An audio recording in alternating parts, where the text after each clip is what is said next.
Comme toute personne, si l'Éternel parle une fois, tu n'entends pas. 2 fois, tu refuses d'écouter. 3 fois, tu refuses. À un moment, il va laisser. Conduis ta vie comme tu veux. Alléluia. Nous devons tout faire pour que notre ciel soit ouvert et qu'il soit maintenu ouvert. Et l'une des clés pour cela, c'est de marcher dans l'obéissance. Alléluia. D'accepter de se soumettre à la volonté de Dieu et de renoncer à sa propre volonté. C'est des paroles que beaucoup n'aiment pas entendre. Mais croyez-moi, après cette vie, il y a une autre vie. Et le seul accès à cette vie-là, le seul accès auprès de Dieu, c'est si tu as obéi à ce qu'il t'a dit.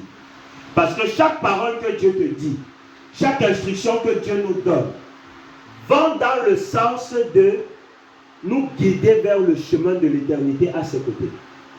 Donc à chaque fois que je refuse de faire ce que Dieu me dit, je m'éloigne du chemin d'être avec lui au dernier jour.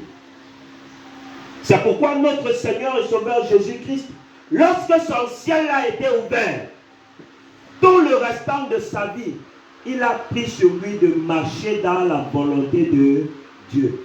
C'est pourquoi à chaque fois il rappelait toujours ce que le Père m'a envoyé, ce que le Père m'a dit, ce que le Père, parce qu'il savait que lorsque le ciel est ouvert, le travail devient un travail de collégialité.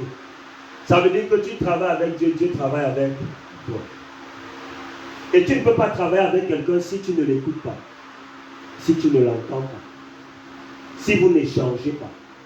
Ça veut dire que Dieu a des informations à te donner, comme toi également tu as des informations à lui donner pour pouvoir faire avancer les choses. Mais tout cet échange ne peut pas avoir lieu si mon ciel et si ton ciel n'est pas ouvert.